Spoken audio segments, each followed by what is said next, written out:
Good morning, good afternoon. My name's Rani Singh. I'm Director of Special Projects at Gagosian. It's my pleasure to welcome you to today's conversation. Today's talk is part of Gagosian's Building a Legacy initiative, which focuses on exploring thoughtful approaches to the stewardship of an artist's creative and philanthropic legacy. What are the most effective ways to create an impactful and lasting legacy for artists? How do you keep the work alive and relevant in the 21st century while staying true to an artist's intentions? There's no singular path since each scenario provides a different set of circumstances and challenges. Today we'll focus on a group of artists who achieved a level of critical attention during their lifetime, but their posthumous careers have required focused attention and strategic planning. And as we'll see in each case, sound curatorial and art historical methodology combined with a keen sense of the intellectual and cultural climate of the era are essential. Plus, good timing and a little bit of luck does not hurt. To unpack these issues and more, we're joined by my dear friend, Raymond Foye. Raymond Foye is an independent writer, curator, editor, and publisher. He's worked with a wide range of artists, writers, and musicians in many capacities. Raymond is the literary executor for poets John Wieners, James Schuyler, Gregory Corso, and Rene Ricard. And for the past few years, he's been working as an advisor to the estate of filmmaker and painter Jordan Belson. He's contributing editor of the Brooklyn Rail and serves as an advisor to the Bob Dylan Center in Tulsa, Oklahoma. Raymond and I have been close friends and associates for almost 40 years. From the first time I met him at Naropa Institute, I've been in awe of his sharp intellect and laser focus. Raymond truly embodies the Hindu concept of sattva. He approaches all of his projects with a positive nature, a sense of harmony, balance, and clear mind. But most importantly, he understands that the work that he's doing is a gift of generosity that honors his mentors, a fulfillment of a responsibility that they have left him, and he allows the work to flow through him. It's been nothing less than a pleasure and an honor to work alongside him these many years. So Raymond, thank you so much for agreeing to do this talk with me today. Thank you, Ronnie. It's a pleasure to be here. And yeah, we go way back, and it's been great fun. Well, you're also a regular contributor to the Gagosian Quarterly, and we're looking at some of those right now. All of these artists have been your friends and colleagues over the years. And in my mind, they really all revolve around the concept of legacy, and the archive is essential. So when you start to work with an artist or an estate, what sorts of things are you thinking about when you're beginning to approach this? Well, I think the most important thing, first of all, is to just be well informed about the artist and the work, and to be able to communicate the issues and the topics that the work engages enthusiastically. You have to communicate your enthusiasm to people and get them excited about it. So I think it first of all starts with kind of enthusiasm. Every artist is very different. There are a lot of different strategies you take, and you make a lot of them up as you go along. It's not something you can simply will. It involves other people. It involves the time being right. It involves the zeitgeist. There are a lot of variables, and sometimes it can take a very long time, and sometimes you have a very small audience for a long while. But it's just about a certain commitment, belief. Yeah, and I think the archive is really a key component. And we'll see with Jordan Belson that was one of the first things that you really had to ascertain when working with his work. And maybe we can talk a little bit about how, Jordan over the years really was a relatively private person and really kept to himself. Yeah, that's true. I mean, Jordan is remarkable in the sense that it truly is a posthumous career as a visual artist for the most part. He showed in 48, 49, and 50 briefly at the San Francisco Museum of Art, the Pasadena Museum of Art, and the Guggenheim Museum in New York. Not a bad group of museums to have on your resume as a 19 and 20-year-old. But then he stopped showing. He just was not comfortable with being in the public eye. And so what you had with Jordan was something very similar. You have to go back to Van Gogh in a way. It's a posthumous career. It's an entirely posthumous career. It began the day he died because he did not want to show his work. I offered him shows in his lifetime and he said no. Well, one thing I find so incredible that Jordan lived in the same apartment in the North Beach section in San Francisco for 50 plus years, and really his apartment is a time capsule for his work. And so I think one of the first steps that you did, it's amazing to see these images here because he's primarily known as a filmmaker, and then when you really got into it, you see these scrolls that are a part of how he made the films. Yes, well, he was a remarkable visual artist on every level, and he went back and forth between films and painting and visual art for periods of years. He'd work on films for 4 or 5 years, and then he'd go to visual art, and he'd go back again. The apartment was a bit like going into King Tut's tomb. It really was an archaeological site. And in this image, you see Kathy Heinrich, Jordan's widow, and she's looking at some scrolls. These are hand-painted scrolls, watercolor and gouache, pencil and ink. And each one of those segments is a frame of a film that he photographed. They're animation cells. So he's animating his scrolls. And of course, for a 3-minute film, you have an awful lot of images. So we have all of these scrolls rolled up, and some he separated into individual images. Others he kept in groups of 2, 4, 6, 8, 12. He made these decisions himself. And then there are some where he didn't make any decisions. And there you're trying to follow previous intentions of the artist. And eventually we will be showing these. One of them was reproduced in the Gagosian Quarterly. And that article just went online, or will go online Monday for people to look at. So that's what you're looking at here.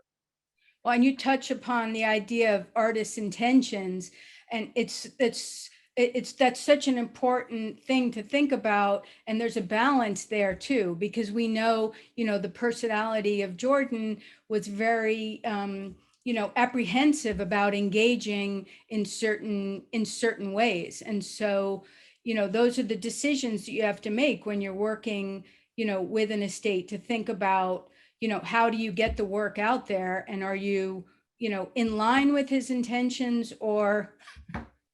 Yes. Well, there's no advocate for a work of art like an artist, unless they're not. I mean, occasionally you have artists who are just so ornery and so good at making enemies. I mean, we've often said that, Harry Smith would have never become as popular as he did if he was still around. He would have sabotaged things at every step along the way. And Jordan was also that way, although he was a, charming, funny, dear, sweet, wonderful, sensitive person, but he just couldn't really. He had an ongoing argument with society, and there was a level of disgruntledness there that just would have been problematical.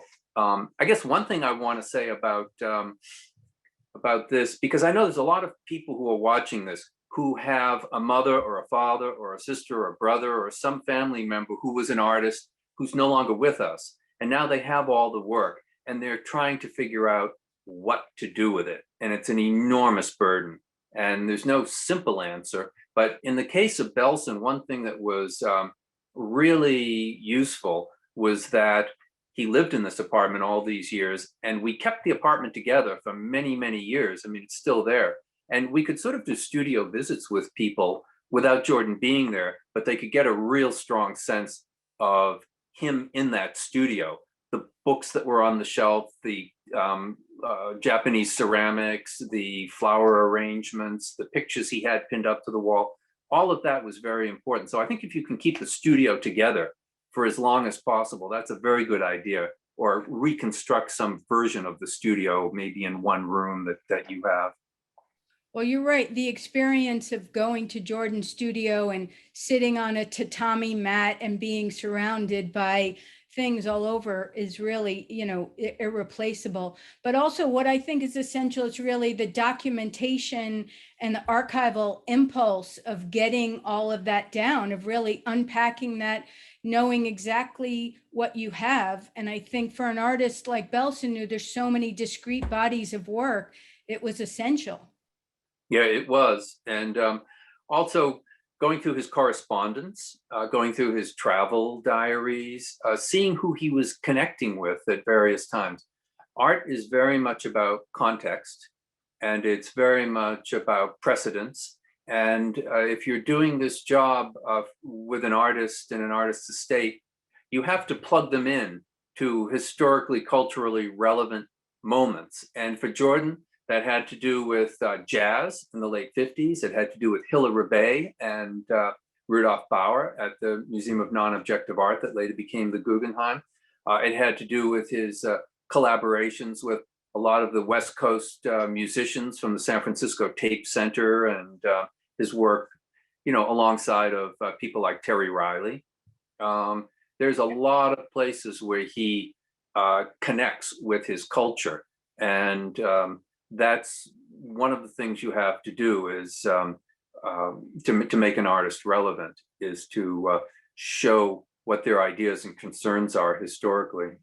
And I know you released you and John Klaxman released a small limited edition of some of his cassette tape work as well recently.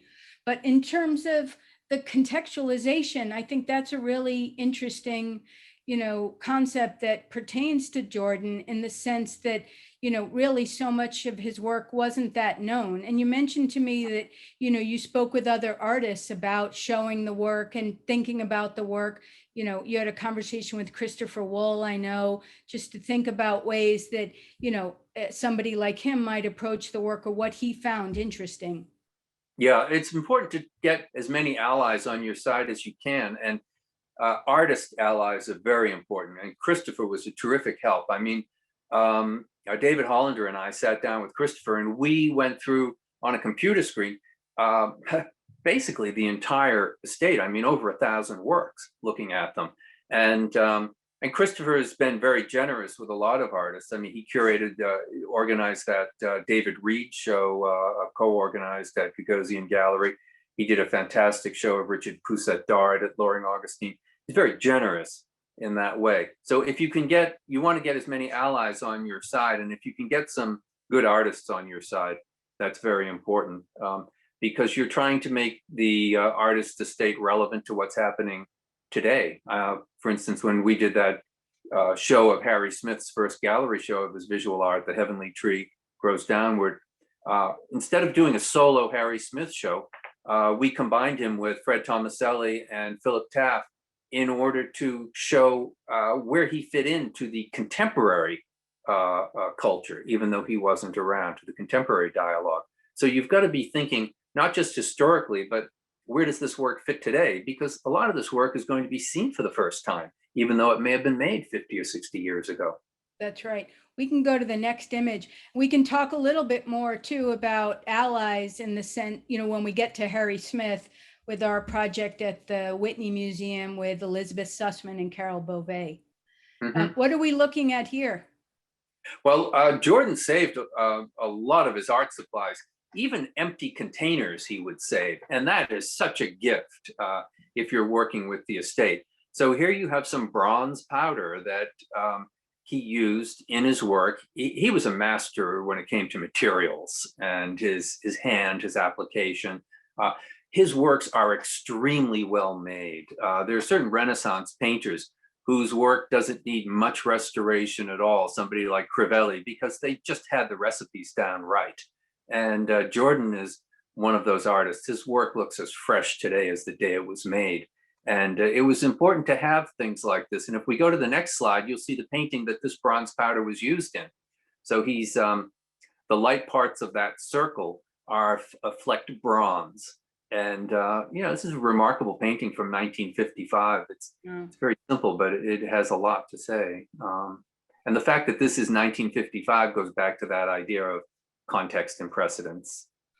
Who's doing what? And I think it's very important to mention of saving materials, the materials that an artist is working in their studio, and that can come in handy in a number of ways, whether it's conservation issues or, even knowing, you mentioned to me that, Jordan used a compass and a ruler and had certain tools, and it helped you understand how the work was created. Exactly. He used a ruling pen. I mean, when I went to art school, we were still taught how to use a ruling pen with a compass. And so when I saw his materials, I knew what he had and what he was doing. And as I examined a painting like this more carefully, I could see right in the center was the hole where he put his compass, and he was these concentric circle paintings, some of which have a lot of concentric circles. I understood how he made them. Someone suggested he made them on a record player turntable. And no, that's not the case. Because he saved the materials, we know how he made them. So, and if, archiving, the anxiety of archiving is always, what do you keep? What can you keep? And then what gets thrown away? And if you can't keep everything, at least photograph it. Because, there really is that anxiety that at some point, it's all going to get hauled off to the dump, if you're not around. And that happens. It certainly happened with Harry Smith. Exactly. Yeah, that's what I was going to say. And I wanted to emphasize too, like the importance of practical support for artists, artists that you're working with. And I know, for Jordan in his last years, that the practical support that you provided for him was really essential for him to, create this last body of work that he did. Well, that was a rewarding relationship. Basically, when you brought me to see him. Now, when I was a film student with Stan Brakhage at the Art Institute of Chicago, I looked at all of Jordan's work, and I was completely taken with him. And a few months later, I moved to San Francisco, and I wrote him a letter asking could I meet him. And that was in 1977. And he finally agreed to see me in like 2002.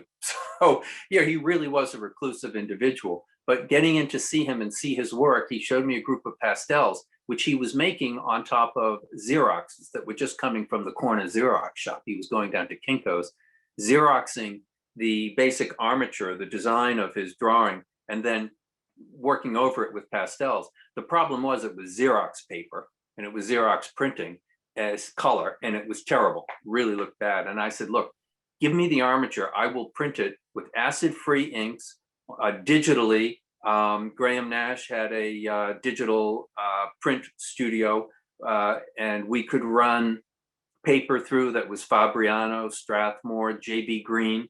And I sent him back really fine paper, images on really fine paper, and a nice set of Sennelier pastels and other fine art materials. And that started a relationship of 4 or 5 years of every 2 weeks I was sending packages out to him, and he was sending pastels back to me. And I must say that in terms of the materials, it raised the level of what he was doing to a whole nother. It raised it to a whole nother level. Yeah, no doubt. Maybe we can move to the next image too. It was amazing to see that after a certain amount of time and working, that you had found a really good match at Matthew Mark's gallery to work on Jordan Belson's presentation of his work. Yes, there were a lot of galleries that were interested in Jordan's work, thanks to allies like Christopher Wool and Carol Bove. So we were fortunate to have a number of galleries that were interested, but I just felt that Matthew was the right match. And, it's very important to match up the right artist and the right gallerist. Matthew is a very, very careful, and he does an extremely good job with artist estates. If you think of what he did with Anne Truitt's work and so many other artists. So we just felt this was the right match. And Matthew went out to the studio in San Francisco in the apartment, and took his shoes off, as everybody had to, and sat on the floor on a tatami mat, as everybody had to, and spent a whole day looking through materials and said, yes, I want to do this. I want to work with this. Now, one thing you need if you're going to build a posthumous career of an artist, is a certain amount of work.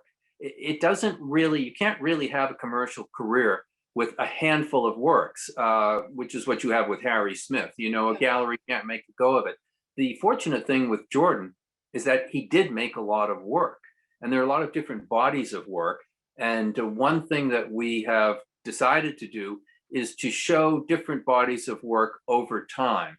You hold things back so that every time there's a new show, people see a new aspect of that artist and they don't feel like they know the artist entirely. Every new show is some kind of new revelation. So you have to think about the estate in terms of material errors, concerns, and breaking it up and then revealing it bit by bit. Well, I think pacing is a really key point. And also, you mentioned before that you had actually at the beginning working with Belson, that you created a document, you created an inventory of the material that was there and that you had to work with. Maybe we can move on to Harry Smith. And there's a lot of interesting parallels. Harry and Jordan were, friends and rivals early on. And a lot of the work that survives of Harry's was found in Jordan Belson's collection as well. And we're looking at one of the jazz paintings that only survived in Belson's archive as a 4x5 slide. Mm-hmm. Mm-hmm. That's right. He saved some original work and other works he photographed and preserved. So a lot of what we know about Harry from this period comes from Jordan's archives. And the subject of the most recent essay that I published in Gagosian Quarterly, Delineators, is about the relationship between Smith and Belson, who I compare to sort of the Picasso and Braque of non-objective art in San Francisco on the West Coast, because they were working together, sometimes sharing a studio, sometimes sharing the same materials. It was a very close relationship, and they explored the whole language of jazz and bebop and expanded expanded non-objectivism into a lot of new areas that included psychedelics and NASA space photography and world music. They really broadened that vocabulary tremendously. And I think, Raymond, Harry Smith provides a really interesting case study of an artist who, worked so much in a silo, whether it was music or film or visual arts, but really his aesthetic, was at a certain point was really out of favor and out of style. And that we've seen since Harry Smith's passing in 1991, these kind of ebbs and flows of interest in his work. And, even in the 80s, you mentioned to me going to galleries with Harry and just looking at the work and realizing that there was this gap. Well, I remember, going to a Rauschenberg opening at Castelli at 142 Green Street, and it was packed with art world luminaries, and Rauschenberg was there, and I'm with Harry, and Harry was like some bum off the street. Nobody knew who he was. Nobody paid any attention to him. And it was really sad because I was thinking to myself, well, this guy's as good an artist as anybody else here. But a lot of his concerns, say about the occult or alchemy or folk music, just were not, they were excluded from the aesthetic dialogue at the time, which was very much about purism. And I think that's something you have today, and that is important in the subject of artists' legacies. A lot of artists were overlooked in the past because they were women or Black or Asian or any number of categories that simply did not fit into the cultural hegemony. And fortunately today, a lot of those walls are coming down, and a lot of artists can emerge from that neglect. They may not still be alive at this moment, but what they have to say is relevant. And I think culture today is, well, I know it's much more diversified.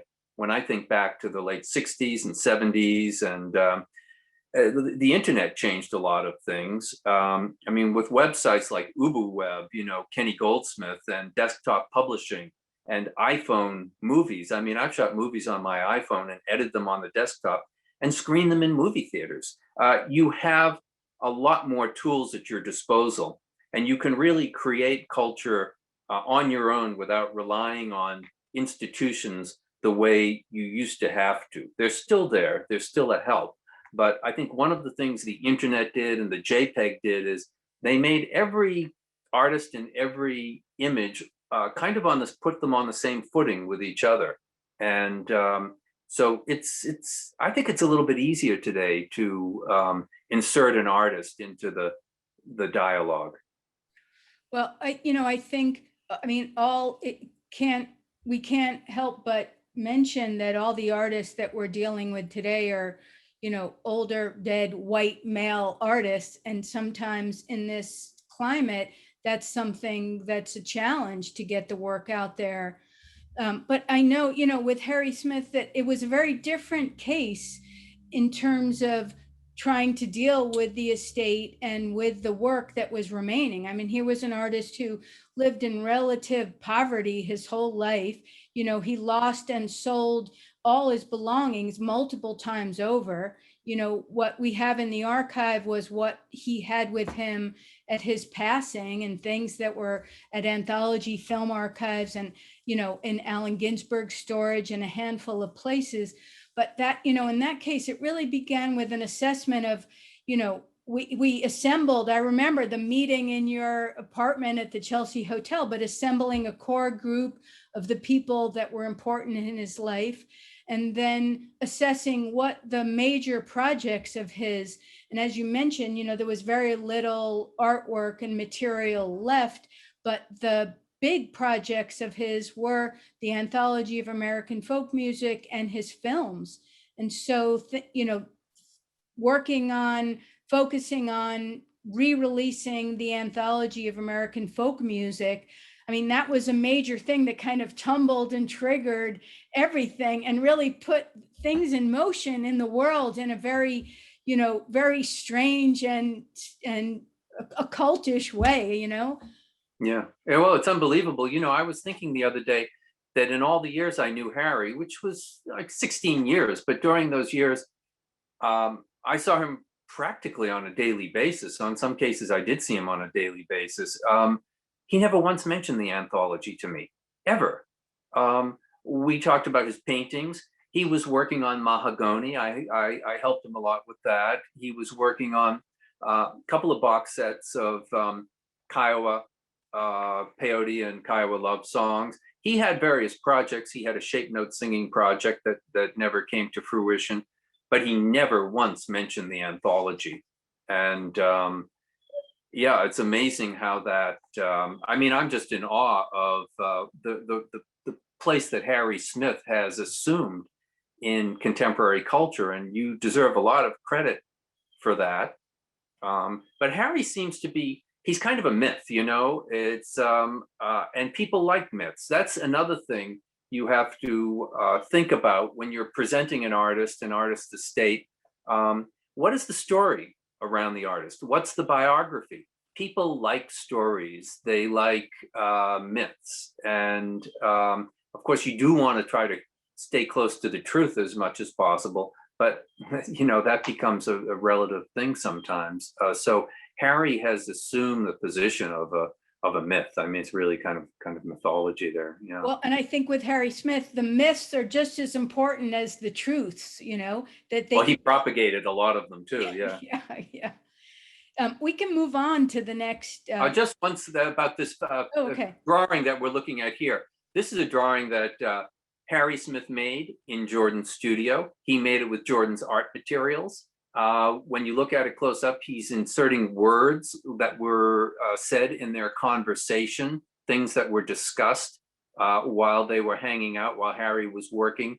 He put into the work, which Jean-Michel used to do all the time. Basquiat. I mean, there are people like Al Diaz who can look at a Basquiat painting and tell you what happened that day based on what's in the painting. So Harry was like, a radio. And so he created this work. And then this work appears in a film by Jordan called Autobiography. And then Jordan wrote a letter to you explaining this drawing and how it was made, the things I just mentioned. And then he preserved the drawing. And this is a very, very rare item that came out of the Belson estate. So that's the story behind this drawing. Well, and I love when you blew that up in the Gagosian Quarterly, because you really were able to see it in a way that I hadn't seen it before, so close up. Yeah, yeah, it's worked on both sides as well. It's a mandala, of course. You know, the mandala was very important to Harry and Jordan. We can go Okay, to the next image. And I you need think, to talk about this. yeah, I mean, I really have to give a shout out to Thomas Crow and the Getty Research Institute. And it was Tom Crow who really, during one of the Scholar Year themes had asked if I would participate. And we, in team with the whole Getty Research Institute, were able to mount 2 full-length multi-day symposia and produce this book and really do some of the first serious scholarship on Harry Smith and bring people up to into Los Angeles and to really think and talk about the work. And that was an amazing thing. And the Getty eventually acquired the archive. But when we were talking about pacing and before, that at that time that the Getty was not interested in the books and the records, and that material was being stored. We had to hold on to that for many years until just recently, when it was acquired by the Bob Dylan Center in Tulsa, Oklahoma, which will be opening in this fall. So that was just an amazing confluence of events and a way of really finding, waiting for the right time and finding the right home for the materials. And, at the Bob Dylan Center, it's my understanding that they'll be focusing on creativity and all these different strands of creativity. And that's something that was really at the core of Harry Smith's way of looking at the world. So, I think the idea of finding the right archive and the right repository can't be underestimated. Well, and also the role that archives and research libraries and research librarians play in culture is very important. And it's a big part of what I do. And it's a big part of all of these artists' legacies. If the artist you are caring for has enough material or any material at all that you can get into a research library, that's very important. And my favorite thing to do is to just go to research libraries and go through materials. I go to the Beinecke all the time and look. I was going through Gerard Malanga's archives recently, looking for Warhol material, but then suddenly I realized there's all this Rene Ricard material. Gerard edited Rene's first book, Fidea, and he has over 100 Rene Ricard poems from the 1960s. That's unbelievable. Nobody has anything like that. And then in the next couple of boxes, you have the pretty much collected works of Angus MacLeish, who was a very special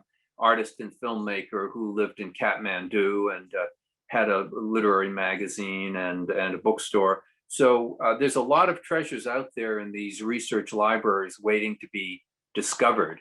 And a lot of that's also dissertations waiting to be made. And I think, we talk about the idea of contextualizing. It's so important, one, for archives to remain intact.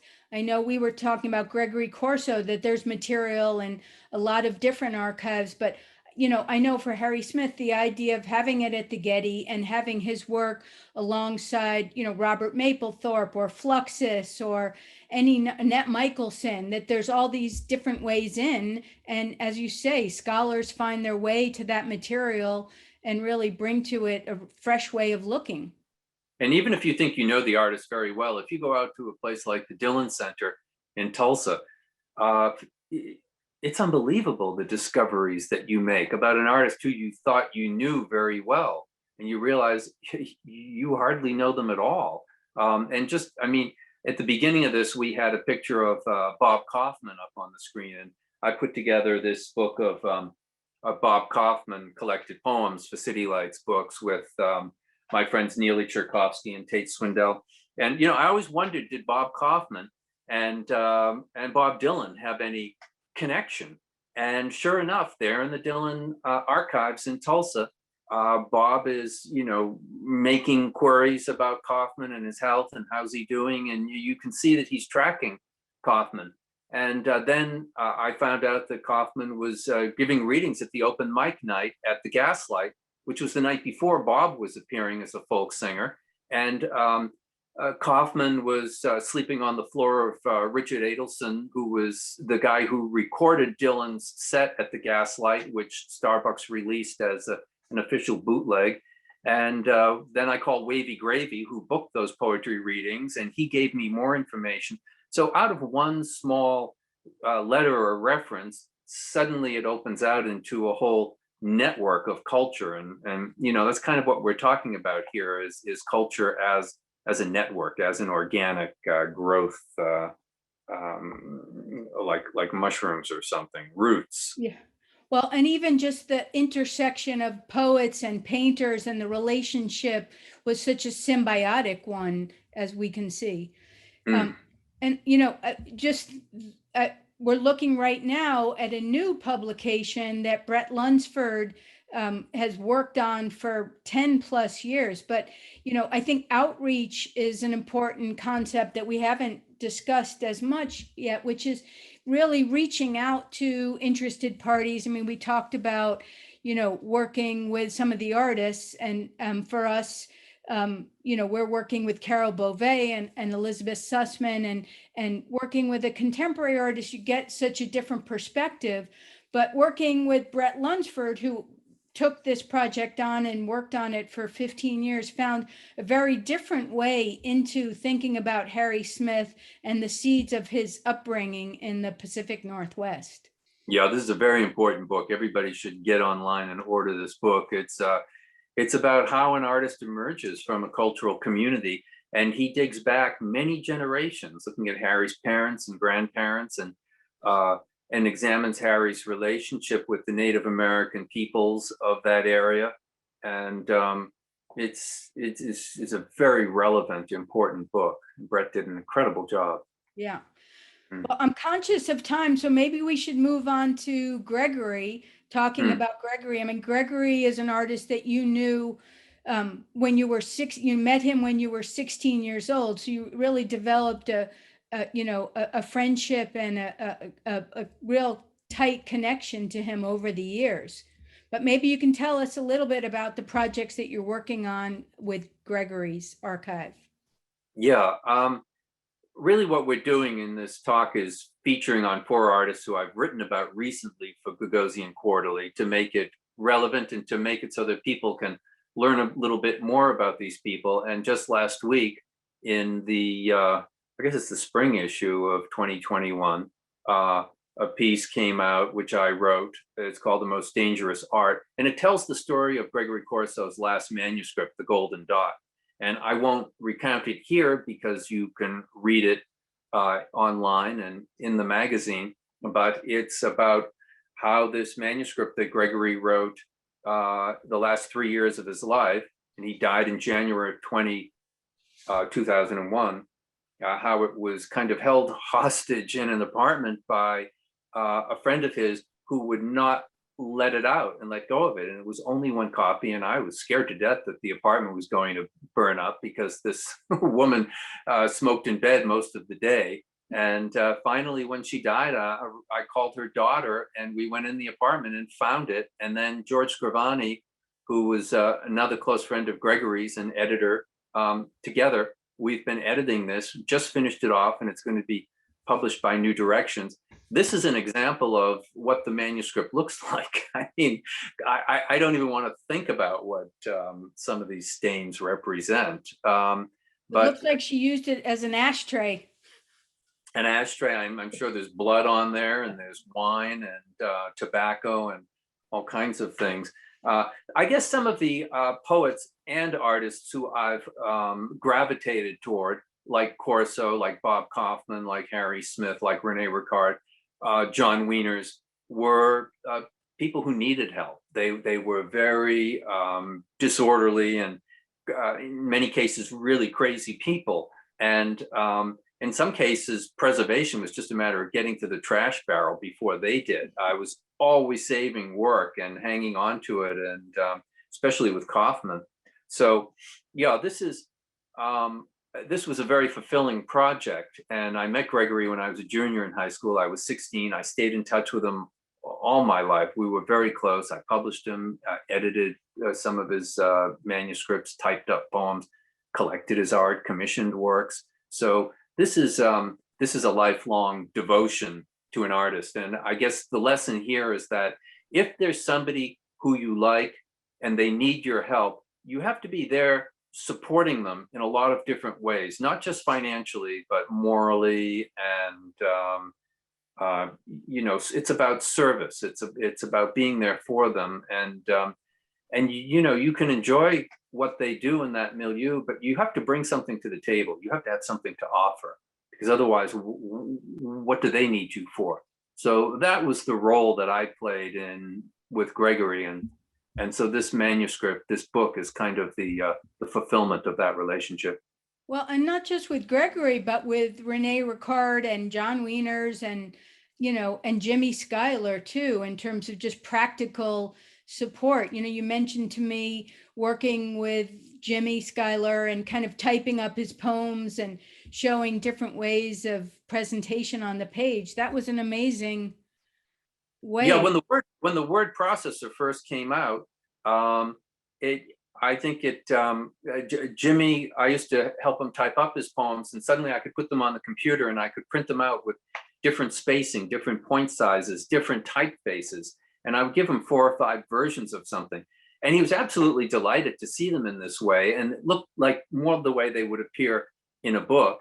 And so it was a real turn on for him. And sometimes he would edit the poems in a way that he probably wouldn't have if he hadn't seen them in this way. This image we're looking at is something called the geometric poem. And it was something that Ettore Sottsass published in Milan in 1966 in black and white. And I had Gregory hand color my copy. I paid him and bought him some art supplies across the street. He used to always come by the Chelsea Hotel, and he hit me up for money. I said, well, I'm not just going to give you money, but I love your artwork. I'll buy some paintings and drawings from you. So we went across to Blick Art Supply store, and I bought him a bunch of art supplies, and he came back the next day.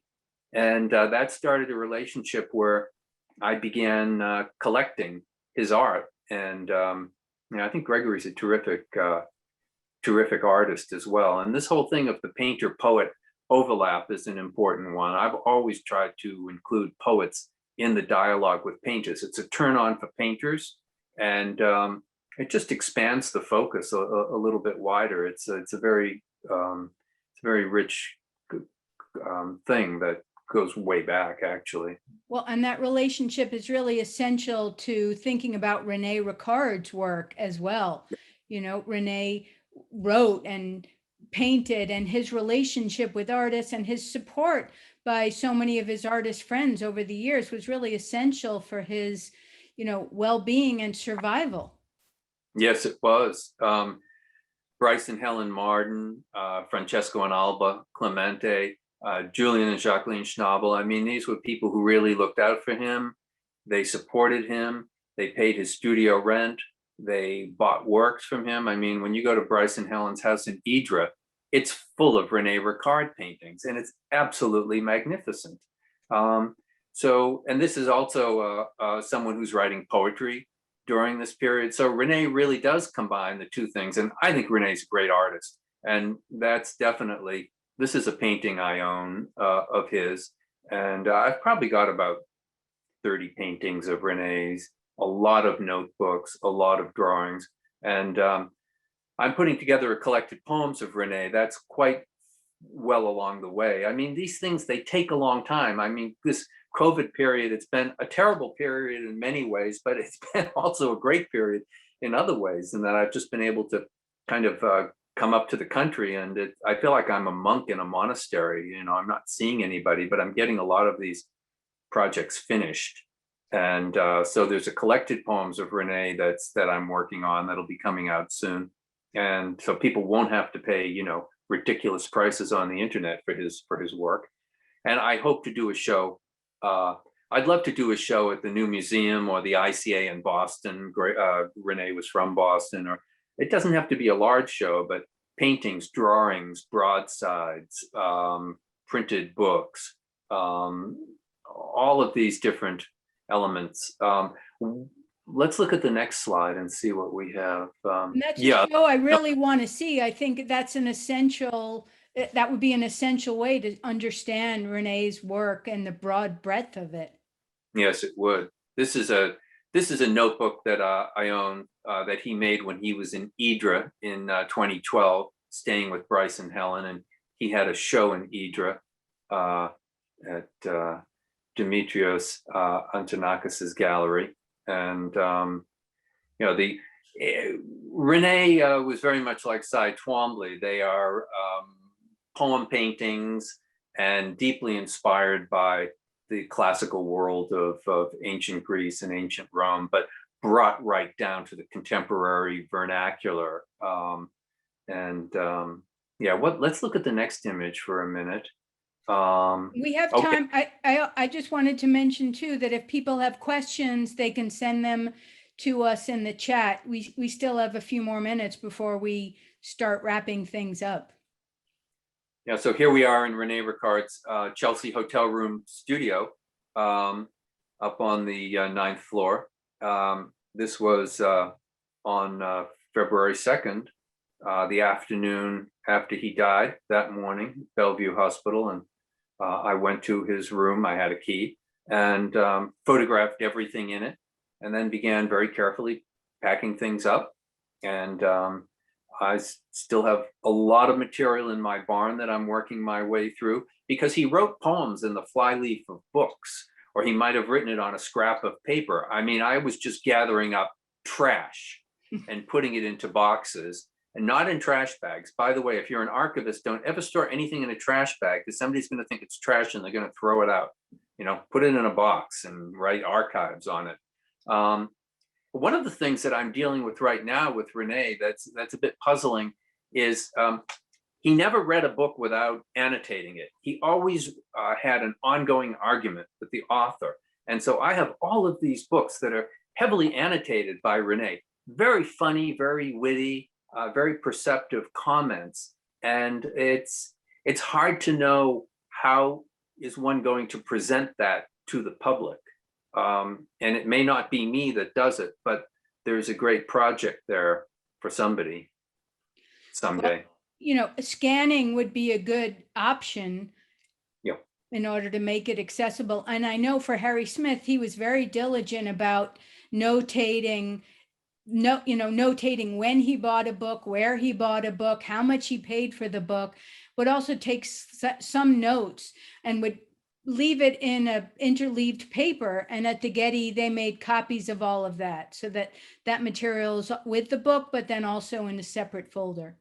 Mm-hmm. Mm-hmm. Yeah, Rene used to borrow art books from me, and I used to actually pay him to annotate the art books, because he'd come back with the book and he'd have so many arguments with the author about attributions and styles. And I would say, look, don't tell me, write it down. So I used to pay him to annotate books. Yeah. That's great. We have a couple of questions. One, somebody was asking about the biography of Harry Smith by John Zwed. And yes, that's in progress. I think it's another couple of years. We're also working on an exhibition at the Whitney Museum that'll be in 2024, working with the Whitney and Harvard and a few other institutions. Somebody was asking about digital material. What do you do with digital archives? And, I think it's a challenge. I think on one hand, like we just mentioned, that does give you the ability to, to hold it in a repository, to share it with people a little bit easier. Yeah, that's a good question about digital. First of all, John Swed, the biography of Harry Smith. John Swed wrote Space is the Place, a biography of Sun Ra.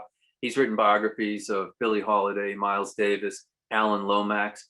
I've read most of the Harry Smith biography. It's fantastic. Lots of new research material that I never knew So I'm really enthusiastic about that. The digital materials, that's someplace where I think that libraries and archives kind of have a little bit of catching up to do and figuring out how they're going to house this material. For instance, a friend of mine in Los Angeles, Donna Stilo, has a fantastic archive of Gregory Corso on film and video, and it's 4 glyph drives, which are absolutely packed with, there's probably a couple hundred hours of footage of Gregory there. And I'm having a very hard time finding an archive that will take that. And digital media degenerates a lot faster than pieces of paper do. So, your time is limited. And that's another thing archivists are always coming up against, is every time there's a new kind of technology, what do you transfer? What do you update? And you can't transfer everything. So decisions, life and death decisions, are being made all the time about materials. So the digital thing, it's definitely the way things are going. I mean, if you think, my favorite archives are some of things like I mentioned, Ubu Web of Kenny Goldsmith, Penn Sound, which Al Ferellis and Charles Bernstein set up at University of Pennsylvania, the finest repository of contemporary poetry. And most young people, if I say, have you read Louis Zukofsky? Well, no, but I've listened to all his tapes on Penn Sound. Well, that's even better, because you've got Zukofsky reading all his work the way it's meant to be heard. And then the Naropa Institute archives just went to the Emory University, so they're being restored. So yeah, you don't have to go out to libraries anymore. There's so much of it there on desktop, and that's important. I know, research institutes and archives are always struggling with prioritizing collections to digitize and make available, because it's just an endless flow. And I also think it's worth mentioning, that's a question when I'm working with artists about depositing their collection in an archive, is asking, when will this material be digitized? How will it be accessible? How will it be used? Because oftentimes there's some places that you deposit material and it can be, decades before they have the resources to get to it. So, you really want to think about what is the engagement going to be like, and have some kind of commitment towards that, to keeping that work alive. Yeah, unfortunately, a lot of universities that are dependent on state funds, like University of California system, they have extraordinary libraries and archives, but oftentimes when there's a budget crunch, they are really restricted in what they can do. So yes, you have to think about that as well. I mean, Yes. it's never ending. I was reading the other day about this garbage dump in Alexandria in Egypt, where they're still pulling out fragments of papyrus. They've come up with more than 50 lines by Archilochus. Now, Plato referred to Archilochus as second only to Homer, and we're still getting new lines of Archilochus out of this garbage dump in Egypt. So it gives me hope for Harry Smith that maybe someday the Staten Island landfill, will actually get those paintings that got carted away by his landlord in 1958. That's right. I have one question for you, and it's a rather serious one. It's really about sunsetting, sunset, working on these. Like, how do you think about the idea of passing the torch, or, even if you have a website, retaining a website, maintaining a website, and really all of these projects that we're talking about requires, a lot of energy and manpower. How do you think about sunsetting and handing things over to this next generation? Well, your responsibility as an executor is to name a successor. It's a very important thing to do. I've been fortunate in that there's a lot of young students who have come along who are extremely interested in the artists and poets who I've been interested in. I mean, John Wiener's, when I edited the collected poems for Black Sparrow back in 1981 or two, I think it was only 100 people who really cared about John Wiener's. It's unbelievable today how popular he is, and how many translations, and how relevant he is to young people. So I'm fortunate in that I have a lot of good researchers who have come along who I intend to pass things along to. And I intend to put a lot of things in the public domain if I have the rights to something. For me, being an executor means pretty much saying yes to everything and to everybody. I don't like, restricting people from what they want to do. And, Harry Smith loved it when people used his work in a new way.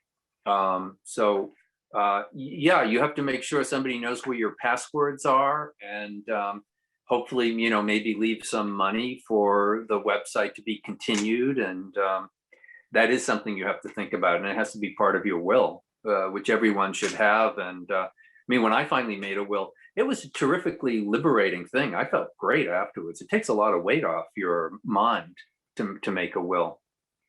So that is a very important thing. Well, we can all put that on our list of things to do. I'm done. I think that's it. We're at the 1 hour mark, and I think we really covered everything. And I appreciate you taking the time to do this. I know, usually you're behind the scenes, so it was fascinating to hear these case studies, and I hope it had an impact on some of the people that are listening. And of course, if there's questions or people want to reach out, don't hesitate to contact us and send me an email, and we will do our best to answer. And I want to put in a plug for Gagosian Quarterly and my friends Allison and Wyatt, who do an incredible job editing that magazine. The Brooklyn Rail and Gagosian Quarterly are my two favorite art magazines. I read them both every issue, and I really do recommend people go look at those magazines, because there's a lot of interesting things in the Gagosian Quarterly 4 times a year.